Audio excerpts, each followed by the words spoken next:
പ്രിയപ്പെട്ട മലപ്പുറം ജില്ലയിലെ പ്രബുദ്ധരായ മാധ്യമ പ്രവർത്തകർ, മുസ്ലിം ഇസ്ലാമിക് യൂത്ത് ഓർഗനൈസേഷൻ യുവത്വം നിർവചിക്കപ്പെടുന്നു എന്ന പ്രമേയത്തിൽ ഫെബ്രുവരി 10-11 തീയതികളിൽ കേരള യൂത്ത് കോൺഫറൻസ് മലപ്പുറം നഗരിൽ സംഘടിപ്പിക്കുകയാണ്. പ്രസ്തുത പ്രോഗ്രാമിന്റെ പത്രസമ്മേളനത്തിലേക്ക് എത്തിച്ചേർന്ന എല്ലാ പ്രിയപ്പെട്ട മാധ്യമ പ്രവർത്തകരെയും ഈ ഒരു ചടങ്ങിലേക്ക് സ്വാഗതം ചെയ്യുന്നു.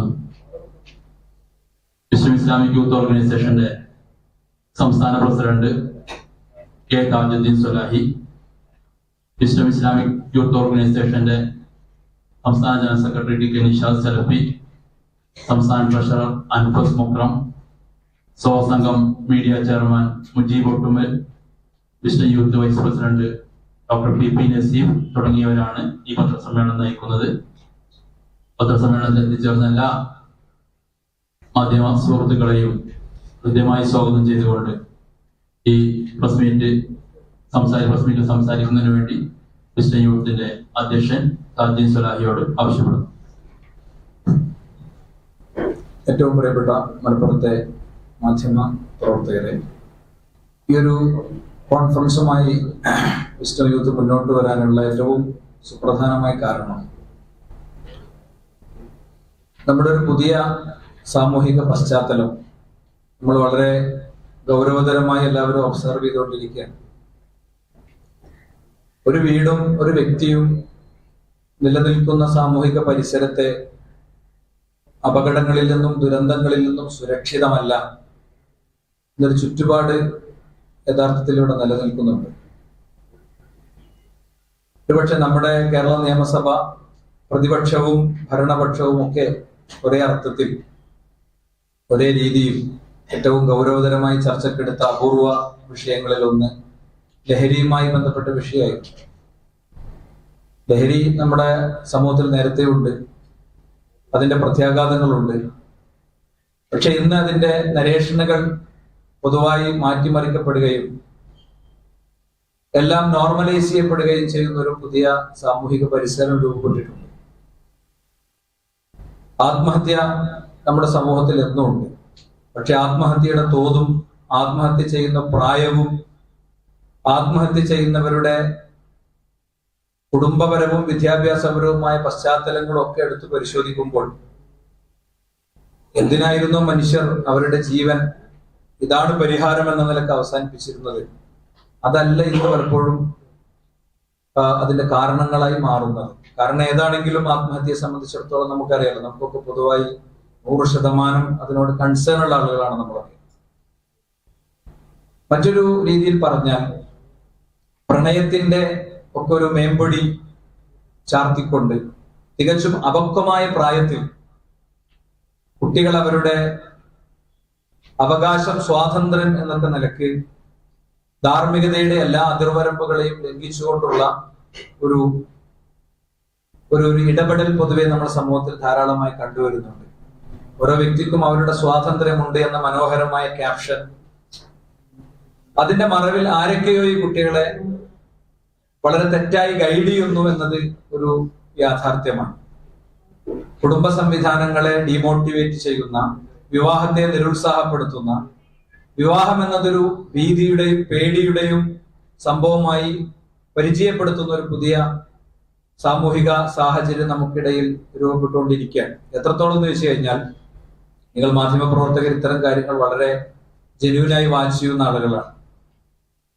ഈ സെക്സ് സംബന്ധിച്ച സ്വാതന്ത്ര്യം പറഞ്ഞ് ഇവിടുത്തെ പബ്ലിക് റിയാക്ഷൻ വീഡിയോസ് ആണ് പൊതുവെ നമ്മുടെ സമൂഹത്തിൽ ഒരു പൊതുബോധ സൃഷ്ടിയിൽ ഇന്ന് വലിയ രീതിയിലുള്ള ചില ദൗത്യങ്ങൾ നിർവഹിച്ചുകൊണ്ടിരിക്കുന്നത്.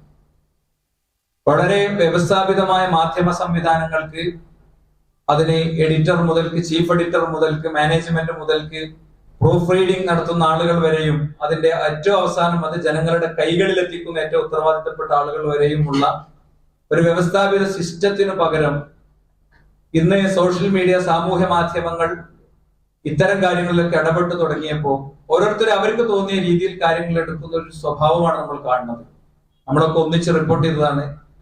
കേരളത്തിലെ മലപ്പുറം ജില്ലയിലെ ഒരു ചെറുപ്പക്കാരൻ മലപ്പുറം ജില്ലയിൽ ഒരു ചെറുപ്പക്കാരന്റെ വരവ്, തൊപ്പി എന്ന് പേരുള്ള ഒരു പയ്യന്റെ വരവ് അത്ര അപ്രസക്തമായ ഒരു തലത്തിൽ നിന്ന് ഏറ്റവും ഗൗരവമുള്ള ഒരു ചർച്ചയിലേക്ക് വന്നതും അത് സർക്കാരൊക്കെ ഇടപെടുന്നിടത്തേക്ക് എത്തിയതും ഈ സോഷ്യൽ മീഡിയ മിസ്മാനേജ്മെന്റിന്റെ ഏറ്റവും നല്ലൊരു ഉദാഹരണമാണ്. ഞാൻ പറയാൻ ശ്രമിക്കുന്നത്, എന്തുകൊണ്ട് ഇത്തരം കാര്യങ്ങൾ ഇവിടെ ഉണ്ടാകുന്നു? ആലുവയിൽ ഒരു പിഞ്ചു കുഞ്ഞ് ക്രൂരമായി ബലാത്സംഗം ചെയ്യപ്പെട്ട് ക്രൂരമായി ഇഞ്ചിഞ്ചായി കൊല ചെയ്യപ്പെടുന്നു. അന്നത്തെ ന്യൂസ് റിപ്പോർട്ടിങ്ങുകൾക്ക് മുന്നിൽ കണ്ണു നിറക്കാത്ത ആരെങ്കിലും ഉണ്ടാകുമോ? പക്ഷെ ഇവിടെ ഇതിന്റെ പ്രതികൾ ആരാണ്? ഇതിന്റെ ആളുകൾ ആരാണ്? ഇത്തരം ഒരു സാഹചര്യം ഇവിടെ സൃഷ്ടിക്കപ്പെടുന്നത് എന്തുകൊണ്ടാണ്? ഇത് പലപ്പോഴും അഡ്രസ് ചെയ്യപ്പെടുന്നില്ല. പ്രത്യേകിച്ചും ഇൻസ്റ്റാ പ്ലാറ്റ്ഫോമുകളിൽ കഞ്ചാവ് ലീഗലൈസ് ചെയ്യണം എന്ന ക്യാമ്പയിന് പതിയെ രൂപപ്പെട്ടു വരുന്നുണ്ട്. നിങ്ങളത് നിരീക്ഷിച്ചിട്ടുണ്ടാവും എന്നാണ് ഞാൻ വിചാരിക്കുന്നത്. അതിനെ എന്തുണ്ട്, അതൊരു റിക്രിയേഷനായി ഉപയോഗിക്കുന്ന നാടുകൾ, അത് ലീഗലൈസ് ചെയ്ത നാടുകൾ എന്നൊക്കെ പറഞ്ഞുകൊണ്ടുള്ള ഒരു തരം ക്യാമ്പയിൻ നടക്കുകയാണ് ഒരു ഭാഗത്ത്. ഞാനൊരു എക്സാമ്പിൾ മാത്രം എടുക്കുകയാണ് ഈ വിഷയത്തിൽ. അതോടൊപ്പം നമ്മളിപ്പം പൊതുവെ സിന്തറ്റിക് ലഹരി സമൂഹത്തിലേക്ക് വന്നപ്പോ മദ്യം ഒരു പ്രശ്നമേ അല്ല എന്നുള്ളിടത്തേക്ക് ഇവിടുത്തെ സിസ്റ്റം, സ്റ്റേറ്റ് തന്നെ അങ്ങനെ നിർവചിക്കുന്നിടത്തേക്ക് കാര്യങ്ങൾ പോകുന്നുണ്ട്. അപ്പൊ ഇങ്ങനെയൊക്കെയുള്ള ചില സാമൂഹിക സാഹചര്യങ്ങൾ അതിനെ ഏറ്റവും തെറ്റായ രീതിയിൽ കൊണ്ടുപോകുന്നത് ഇവിടുത്തെ ലിബറൽ കമ്മ്യൂണിറ്റിയാണ്.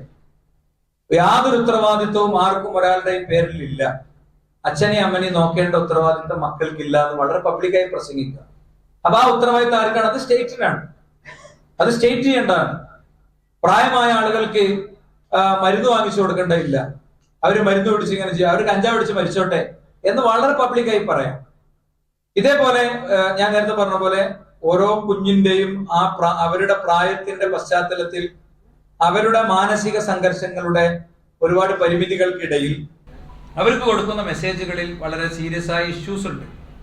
അപ്പൊ അതുകൊണ്ട് തന്നെ ഇവിടെ നമ്മൾ കാണുന്ന ലഹരിയുടെയും ആത്മഹത്യയുടെയും ഒക്കെ ഇതിന്റെ ഒക്കെ പിന്നിൽ വളരെ കൃത്യമായി ഈ ലിബറൽ സമൂഹം അവർ ഉയർത്തിവിടുന്ന യൂറോപ്പ് എടുത്തുപേക്ഷിച്ച എന്ന് വേണമെങ്കിൽ നമുക്ക് പറയാം. ആണും പെണ്ണും തമ്മിലുള്ള അതിർവരമ്പുകളില്ലെന്നും ആണിനെപ്പോ വേണമെങ്കിലും പെണ്ണാകാമെന്നും പെണ്ണിനെപ്പോ വേണമെങ്കിലും ആണാകാമെന്നും ഒക്കെ പറയുന്ന ഒരു തരം, അതിനൊക്കെ വളരെ ഫേക്ക് സയൻസുകൾ കൊണ്ടുവന്നുകൊണ്ടുള്ള നിർവചനങ്ങൾ, ഇതൊരു സാമൂഹിക പ്രശ്നമായി നമ്മുടെ മുന്നിൽ രൂപപ്പെട്ടുകൊണ്ടിരിക്കുകയാണ്. ഞങ്ങളുടെ ഒരു പഠനം അനുസരിച്ച് കേരളത്തിൽ അടുത്തൊരു 3-4 വർഷങ്ങൾക്കുള്ളിൽ ഏറ്റവും കൂടുതൽ ആളുകൾ MBBS കഴിഞ്ഞ PG എടുക്കാൻ പോണത് സൈക്കാട്രി ആയിരിക്കും എന്നുള്ളതാണ്. കാരണം ഒരു വീട്ടിൽ ഒരു മാനസിക രോഗി എന്നുള്ള നിലവാരത്തിൽ കാര്യങ്ങൾ സംഭവിക്കാൻ പോകുന്നു എന്നുള്ളതാണ്. ഒന്നുകിൽ ലഹരി, അല്ലെങ്കിൽ ഈ പറഞ്ഞ ഏതെങ്കിലും ഒരു കാര്യം, അതിന്റെ ഇര, ആ ഇരയുടെ ബന്ധുക്കൾ ഒക്കെ അത്തരം ഒരു അവസ്ഥയിലേക്ക് പോകുന്നുള്ളതാണ് പൊതുവായ ഈ വിഷയത്തിലൊക്കെ ഞങ്ങൾ നടത്തിയ ചില ഡിസ്കഷനുകൾ ഓൺലൈനിൽ ലഭ്യമാണ്. ഇതിന്റെ ഭാഗമായി കേരളത്തിലെ നിരവധി കേന്ദ്രങ്ങളിൽ ടോക്ക് ഷോകൾ നടത്തി സമൂഹത്തിലെ വ്യത്യസ്തരായ വ്യക്തികളെ വിളിച്ച് ഓരോ രംഗത്തുമുള്ള ഗവൺമെന്റ് സംവിധാനത്തിൽ വിമുക്തിയുടെ ആളുകൾ അതിൽ പങ്കെടുത്തു, സൈക്കാട്രി ഡോക്ടേഴ്സ് അതിൽ പങ്കെടുത്തു. ഇങ്ങനെ വ്യത്യസ്തരായ ആളുകൾ പങ്കെടുത്തുകൊണ്ട് വളരെ കൃത്യമായി ഇതിനെ അഡ്രസ് ചെയ്യാൻ യഥാർത്ഥത്തിൽ ഞങ്ങളെ സംബന്ധിച്ചിടത്തോളം സാധിച്ചിട്ടുണ്ട്. ഇസ്ലാമോഫോബിയ ഇവിടുത്തെ അടിസ്ഥാന വിഷയമാണ്. ഫാഷിസം ഇവിടുത്തെ അടിസ്ഥാന പ്രശ്നമാണ്. ആത്മീയ രംഗത്തെ ചൂഷണങ്ങൾ ഇവിടുത്തെ ഒരു വിഷയമാണ്. ഇത്തരം കാര്യങ്ങൾ ടോക്ക് ഷോകളിലൂടെ അഭിസംബോധന ചെയ്യാൻ ശ്രമിച്ചിട്ടുണ്ട്. അതേപോലെ ടേബിൾ ടോക്കുകൾ നടക്കുകയുണ്ടായി. ഇത്തരം ആശയധാരകൾ മുന്നിൽ വെക്കുന്നവരെ വളരെ ശക്തമായി ജനങ്ങൾക്ക് മുന്നിൽ തുറന്നു കാണിക്കുന്ന അവരുടെ സംഭാഷണ ശകലങ്ങളും വാദങ്ങളും ടെക്സ്റ്റുകളും അവരുപയോഗിക്കുന്ന ഫേക്ക് സയൻസിന്റെ സ്രോതസ്സുകളും തുറന്നു കാണിക്കുന്ന ജനകീയ വിചാരണകൾ കേരളത്തിൽ നടന്നിട്ടുണ്ട്. നിങ്ങൾ തന്നെയോ അത് നല്ല രീതിയിൽ കവർ ചെയ്തിട്ടുണ്ട്. ഇങ്ങനെ ഏകദേശം ഒരു 10-28ഓളം പ്രീ പ്രോഗ്രാമുകളിലൂടെ നമ്മളിവിടെ യുവാക്കളുടെ വിഷയമാണല്ലോ എടുക്കുന്നത്. യുവാക്കളെ ഇത്തരം കാര്യങ്ങളിൽ നിന്ന് രക്ഷിക്കണമെങ്കിൽ ഒന്ന് വേണ്ടത് വളരെ കൃത്യമായ അവബോധമാണ്.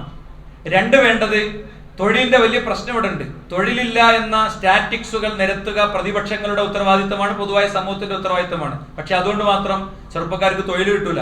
അവർക്ക് തൊഴിൽ കിട്ടണമെങ്കിൽ വളരെ ക്ലിയർ ആയി നമുക്ക് പറയാൻ കഴിയും, അവർക്ക് തൊഴിൽ കിട്ടണമെങ്കിൽ യഥാർത്ഥത്തിൽ തൊഴിലുകൾ ചൂണ്ടിക്കാണിക്കപ്പെടണം. യുവാക്കളുടെ സമീപനത്തിലും വ്യത്യാസം വേണം. വൈറ്റ് കോളർ ജോബുകൾ മാത്രം അന്വേഷിച്ച് നടക്കുന്നിടത്ത് പ്രശ്നങ്ങളുണ്ട്. ബിഗ് ഇൻവെസ്റ്റ്മെന്റിന്റെ വളരെ ഡ്രീം ജോബുകളെ കുറിച്ച് മാത്രം ചിന്തിക്കുന്നിടത്ത് ഇഷ്യൂസ് ഉണ്ട്. അത്തരം മീട്രിക്സ് പോലെയുള്ള ഞങ്ങളുടെ പരിപാടികൾ നിങ്ങൾക്ക് യൂട്യൂബിൽ നിന്ന് ഞങ്ങൾ കൊടുത്ത ഗൈഡ് ലൈനുകൾ തീർച്ചയായും വാച്ച് ചെയ്യാൻ കഴിയും. അതോടൊപ്പം തന്നെ വലിയൊരു പ്രശ്നമാണ് മനുഷ്യന്റെ ആരോഗ്യ സംബന്ധമായ പ്രശ്നങ്ങൾ. ഏറ്റവും കൂടുതൽ നമ്മളെല്ലാവരും ഒന്നിച്ച് സംഭാവന കൊടുക്കുന്നത് കിഡ്നി രോഗികൾക്ക് വേണ്ടിയാണ്. അതുകൊണ്ട് ആളുകൾ കിഡ്നി രോഗികളാകും മുമ്പ് അവരുടെ രോഗം കണ്ടെത്തി, ആ രോഗസാധ്യതകളെ കണ്ടെത്തി കാര്യങ്ങൾ കൈകാര്യം ചെയ്യുക എന്നുള്ളത് ഉദ്ദേശിച്ചുകൊണ്ട് മെഡിക്കൽ ക്യാമ്പുകൾ ഇതിന്റെ ഭാഗമായി വളരെ ഭംഗിയായി ഞങ്ങളെ സംബന്ധിച്ചിടത്തോളം ഓർഗനൈസ് ചെയ്യാൻ കഴിഞ്ഞിട്ടുണ്ട്. അങ്ങനത്തെ ഒരു കൾച്ചർ ഡെവലപ്മെന്റിന്റെ ഭാഗമായി, സമൂഹത്തിന്റെ ഒരു സൂചനയുടെ ഭാഗമായി പൊതുവായി ഈ രംഗത്തൊക്കെ സേവന സന്നദ്ധരായ മെഡിക്കൽ ടീമിനെയും മറ്റൊക്കെ ഉപയോഗിച്ചുകൊണ്ട് ഭംഗിയായി ചില കാര്യങ്ങളൊക്കെ നിർവഹിക്കാൻ പറ്റിയിട്ടുണ്ട്. മാത്രമല്ല ചാരിറ്റി രംഗത്ത് ട്രീറ്റ് എന്നുള്ളൊരു പദ്ധതി, ഒരു 2000 രൂപ വരെയുള്ള പിന്നെ ഒരു മാസത്തേക്കുള്ള കാര്യങ്ങൾ ഒരു കുടുംബത്തിന് ഒരു കടയിൽ നിന്ന് വാങ്ങാം, അവർക്ക് ഇഷ്ടമെന്ന് വാങ്ങാം. നമ്മൾ ക്യാഷ് അവിടെ പേ ചെയ്യുന്ന രീതിയിലുള്ള ഒരു സീരീസ് ഈ ഒരു ഇതിന്റെ ഭാഗമായി നേരത്തെ ഉണ്ടായിരുന്നത് കൂടുതൽ ശക്തിപ്പെടുത്തി കൊണ്ടുവരാൻ സാധിച്ചിട്ടുണ്ട്. അപ്പൊ ഞാൻ വിശദമായ ആമുഖത്തിലേക്ക് പോകുന്നില്ല. ഇതിന്റെ ആരൊക്കെ പങ്കെടുക്കുന്നു, എങ്ങനെയൊക്കെയാണ് പ്രോഗ്രാം എന്നുള്ളത് നമ്മുടെ ജനറൽ സെക്രട്ടറി നിഷാദ് സലഫിയോട് പറയും. ഞങ്ങളിവിടെ ഈ ഒരു വലിയ മുന്നേറ്റം കൊണ്ട് ഇനിയിപ്പോ ഉള്ളത് 7 ദിവസമാണ് നമ്മുടെ മുന്നിലുള്ളത്. ഈ കഴിഞ്ഞ 93 ദിവസം കൃത്യമായി നിങ്ങൾക്ക് ഞങ്ങൾ ഈ പറയുന്നത് ഓഡിറ്റ് ചെയ്യാൻ സിസ്റ്റം ഉണ്ട്. ഇത് കേവലമായ അവകാശവാദമല്ല. എല്ലാം സാമൂഹ്യ മാധ്യമങ്ങളിലൂടെ ഞങ്ങൾ നടത്തിയ പ്രോഗ്രാമുകൾ, ഞങ്ങളുടെ സംവിധാനങ്ങളൊക്കെ കൃത്യമായി സമൂഹത്തിന് മുന്നിൽ ഓഡിറ്റബിൾ ആയ നിലയിൽ നിലനിൽക്കുന്നുണ്ട്. ഇത്തരം കാര്യങ്ങൾക്കുള്ള കൃത്യമായ സൊല്യൂഷൻ അത് പ്രഖ്യാപിച്ചുകൊണ്ട് ഈ പറയുന്ന സാമൂഹിക വെല്ലുവിളികൾക്കെതിരെ, മാനവിക വിരുദ്ധമായ ആശയങ്ങൾക്കെതിരെ എന്തു പറഞ്ഞാലും യൂറോപ്പ് ഉപയോഗിച്ച് വേസ്റ്റ് കൊട്ടയിൽ നിന്ന് എടുത്ത് അതിവിടുത്തെ മലയാളി പൊതുബോധത്തിലേക്ക് ഇടിച്ചു കയറ്റാനുള്ള ശ്രമത്തിനെതിരെയുള്ള ഒരു വലിയ യുദ്ധപ്രഖ്യാപനം തന്നെയാണ്, ആശയപ്രഖ്യാപനം തന്നെയാണ് മലപ്പുറത്തെ ഈ കേരള യൂത്ത് കോൺഫറൻസ് കൊണ്ട് ഞങ്ങൾ ഉദ്ദേശിക്കുന്നത്. യൂത്തിനെ അണിനിരത്തിക്കൊണ്ടുള്ള ഒരു വലിയ കോൺഫറൻസ് ആയിരിക്കും അത്. അതിൽ വളരെ പ്രഗത്ഭരായ വ്യക്തിത്വങ്ങൾ പങ്കെടുക്കുന്നു, പ്രഗത്ഭമായ വിഷയങ്ങൾ അവതരിപ്പിക്കുന്നു. അതിന്റെ വിശദാംശങ്ങൾ ആരൊക്കെ എങ്ങനെയൊക്കെ എന്നുള്ളതിന്റെ വിശദാംശങ്ങൾ നമ്മുടെ ജനറൽ സെക്രട്ടറി നിങ്ങൾക്ക് ബ്രീഫ് ചെയ്യും. അതിനുവേണ്ടി അദ്ദേഹത്തിന് മൈക്രോഫോൺ കൈമാറും. പ്രിയപ്പെട്ട സുഹൃത്തുക്കളെ, നമ്മൾ ഇവിടെ സൂചിപ്പിച്ചതുപോലെ സെപ്റ്റംബർ 17-ന് ആലപ്പുഴ ജില്ലയിലെ ചേർത്തലയിൽ പ്രഖ്യാപിച്ച കേരള യൂത്ത് കോൺഫറൻസ് സംഘടനാ സംവിധാനങ്ങളെ ചിട്ടപ്പെടുത്തി പിന്നീട് 100 ദിന കർമ്മ പദ്ധതി ആസൂത്രണം ചെയ്ത് 28 പ്രോഗ്രാമുകളിലൂടെ അത് പൂർത്തീകരിച്ച് ഇനി കേരള യൂത്ത് കോൺഫറൻസിലേക്ക് നമ്മൾ കിടക്കുകയാണ്. കേരള യൂത്ത് കോൺഫറൻസ് ഈ ഒരു ആശയപ്രചാരണത്തിന്റെ ഒരു പരിസമാപ്തിയല്ല, എന്നാൽ അതിനിടയിലെ ഒരു പ്രധാന ഇവന്റായി ഏറ്റവും ഉറക്കെ നമ്മൾ മുന്നോട്ട് വെക്കാൻ ഉദ്ദേശിക്കുന്ന ആശയം ഈ സമൂഹത്തോട് പറയാനുള്ള ഒരു പ്രധാന വേദിയായി അത് മാറും. ഇതിന്റെ 2 ദിവസം മുമ്പ് 8-ാം തീയതി ഒരു പുസ്തകമേളയോടുകൂടി പ്രോഗ്രാമിന് അവിടെ തുടക്കമാകും. ശനിയാഴ്ച 4 മണിക്കാണ് ഇതിന്റെ വിപുലമായ ഒരു ഉദ്ഘാടന സമ്മേളനം, ആദ്യ ദിവസത്തെ സമ്മേളനം നടക്കുന്നത്. അന്ന് ഡൽഹിയിലെ ജാമിയ സനാബിലിന്റെ ഡയറക്ടർ കൂടിയായിട്ടുള്ള മുഹമ്മദ് റഹ്മാനി സമ്മേളനത്തിന്റെ ഉദ്ഘാടന കർമ്മം നിർവഹിക്കും. തുടർന്ന് അതിൽ വിവിധ വിഷയങ്ങളെ മുജാഹിദ് യൗവനം സുന്ദരമാക്കുന്നത്, പുരോഗമന ജാഹിലിയത്ത്, മുജാഹിദ് യുവത തെളിയിച്ച വിളക്കുകൾ, ഇന്ത്യ വീണ്ടെടുപ്പിന്റെ രാഷ്ട്രീയം, വിശ്വാസം കൊണ്ട് നിർഭയരാവുക, നിർമ്മിത ബുദ്ധി, പ്രശ്നങ്ങൾ, പ്രതീക്ഷകൾ, യൗവനം, ആനന്ദത്തിന്റെ വഴികൾ തുടങ്ങിയ ആ ഒരു ഏരിയയിലൂടെയാണ് വിഷയങ്ങൾ കടന്നു പോകുന്നത്. അതിലെ ആദ്യ ദിവസം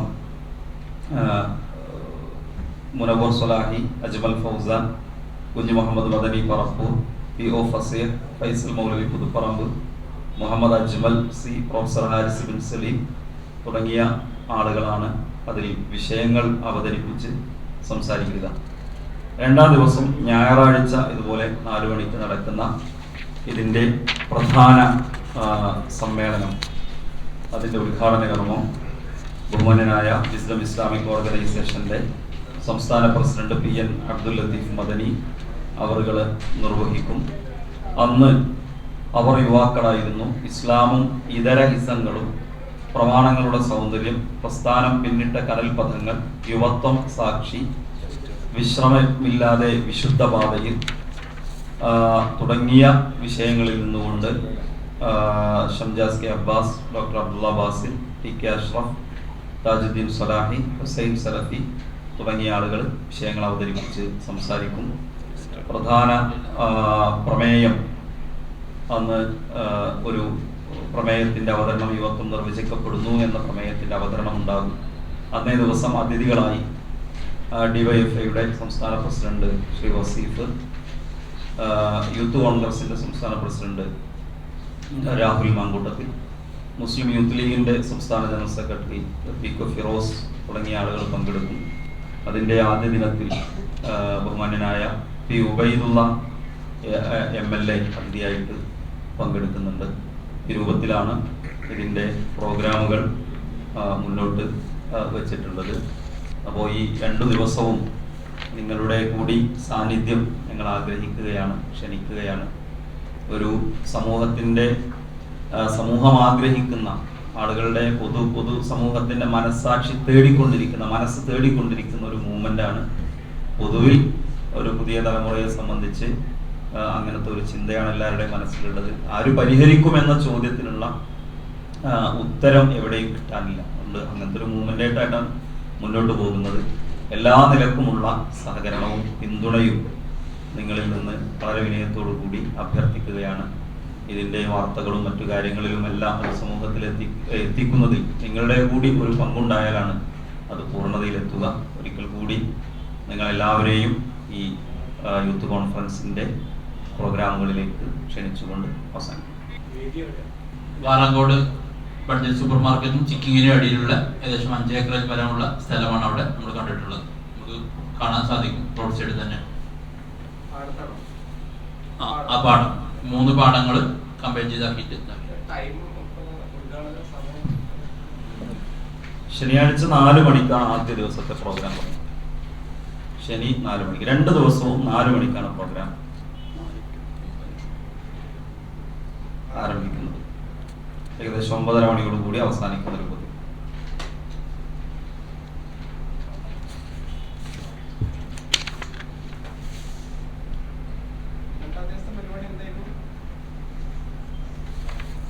കേട്ടില്ല. ഒന്നാമത്തെ കണ്ടിന്യൂഷൻ, രണ്ടാമത്തെ ദിവസം കുറെ പ്രബന്ധങ്ങളാണ്. കേരള യൂത്ത് കോൺഫറൻസ് 2 ദിവസമാണ്. ഒന്ന് ശനിയാഴ്ചയും ഒന്ന് ഞായറാഴ്ചയും.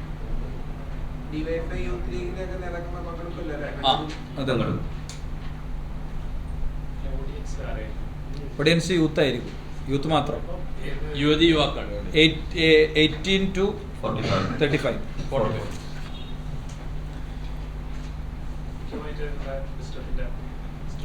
അല്ലല്ല, നമ്മള് സമൂഹത്തെ ക്ഷണിച്ചുകൊണ്ടാണ് പ്രോഗ്രാം.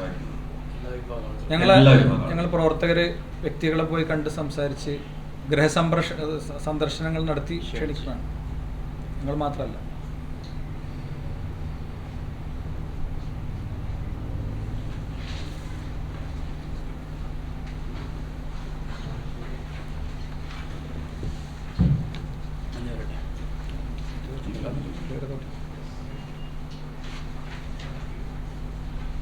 നിങ്ങളുടെ എല്ലാവരുടെയും ഒരു പൂർണ്ണമായ പങ്കാളിത്തം ഉണ്ടാവണം. ഞങ്ങൾക്ക് എന്തായാലും ഈ അനുബന്ധ പരിപാടികളിൽ മോശമല്ലാത്തൊരു പിന്തുണ കിട്ടിയിട്ടുണ്ട്. അതിൽ പ്രത്യേക സന്തോഷം പറയാം.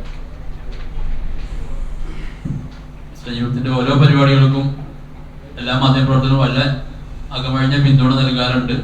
ഇനിയും അങ്ങനെ ഉണ്ടാവണമെന്ന് അഭ്യർത്ഥിക്കുകയാണ്.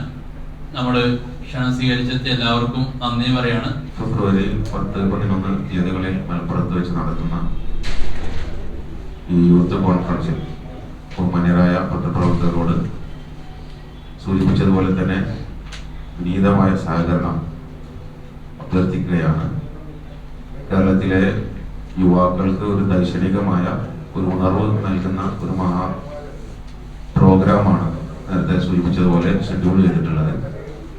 അതുകൊണ്ട് പരമാവധി സഹകരിക്കണമെന്ന് ഉണർത്തിക്കൊണ്ട് എല്ലാ എഡിഷനിലും മാക്സിമം ഇതിൻ്റെ ഒരു വാർത്തയും ഫോട്ടോയും കൃത്യമായി വരണം എന്ന് അഭ്യർത്ഥിക്കുകയാണ്.